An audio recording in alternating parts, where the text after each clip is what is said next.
That is the time when people look forward to family meals the most. And for my family, there is nothing warmer than a steaming hot pot on New Year's Eve. That afternoon, everyone was present, from grandparents, parents, to younger siblings, gathered around the round table where the hot pot was boiling, filling the kitchen with a fragrant aroma. That day's hot pot was literally full of toppings.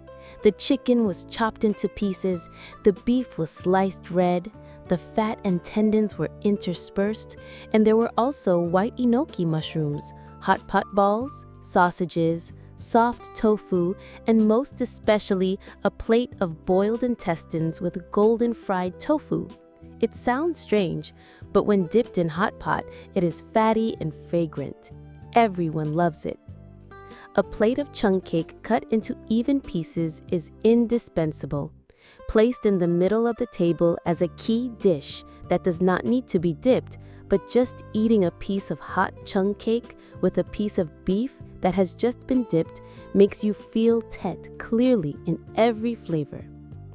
Everyone in the family was excited, some picking up chicken, some scooping up meatballs, sometimes even fighting over a piece of beef, because if you make a mistake, you will lose your share.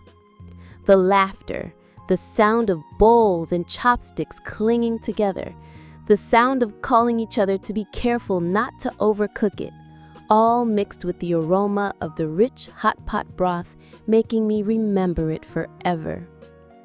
The New Year's Eve meal is the same every year, simple but full of love, just like the way my whole family has been together for the past year. After eating, the whole family took a souvenir photo, keeping this heartwarming moment to remember next year, eagerly preparing for a fun hot pot like today.